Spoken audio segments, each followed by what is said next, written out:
Bonjour, lors de la première vidéo sur la prière, je vous avais parlé de Jésus qui est notre maître de prière. Voici donc maintenant la deuxième vidéo sur la prière où nous reprenons ce thème avec Jésus justement, puisque Jésus dans les évangiles nous donne le modèle de la prière, nous apprend à prier en nous offrant la prière du Notre Père. Et donc c'est à partir de cette prière du Notre Père que je voudrais vous entretenir aujourd'hui. Alors tout d'abord, c'est la prière de Jésus. Et il est important de se dire qu'il n'y a pas de prière chrétienne en dehors de Jésus. Si nous voulons nous adresser à Dieu notre Père, nous sommes invités à passer par Jésus. C'est lui qui est notre intercesseur, c'est lui qui va porter notre prière et l'offrir à Dieu notre Père, de telle sorte que finalement notre prière va être la prière du Fils unique, la prière de Jésus. C'est la raison pour laquelle dans les formules liturgiques de la messe, on termine souvent une prière qui s'adresse au Père en disant « Par Jésus le Christ notre Seigneur ». Donc quand nous prions la prière du Notre Père, nous demandons à Jésus de prier avec nous et pour nous et de porter notre prière à Dieu notre Père. Ensuite, il y a la place de l'Esprit Saint dans cette prière. Saint Paul nous dit dans la lettre aux Romains que c'est l'Esprit Saint qui nous permet de dire à Dieu Abba. Abba, c'est-à-dire Père.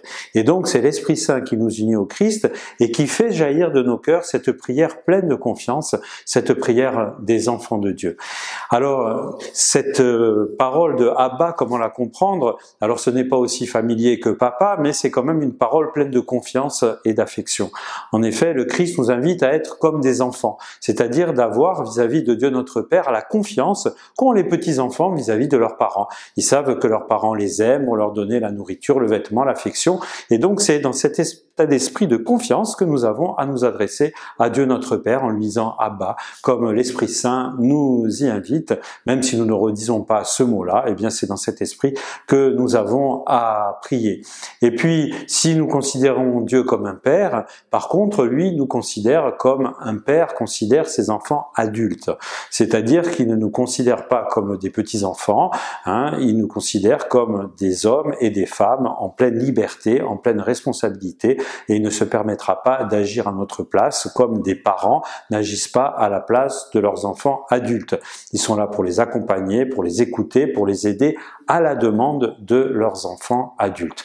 Et voilà donc comment nous avons à nous situer dans cette prière du Notre Père, être en pleine confiance, mais être vis-à-vis de quelqu'un qui nous aime et qui nous respecte.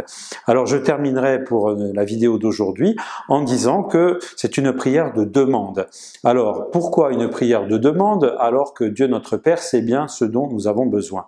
C'est justement pour manifester notre confiance et pour dire à Dieu notre Père que nous sommes d'accord, pour collaborer avec son plan d'amour pour l'humanité, c'est-à-dire faire en sorte, autant que c'est en notre possibilité, de faire que tous les hommes le reconnaissent comme Père et qu'il y ait entre tous les hommes une vraie fraternité.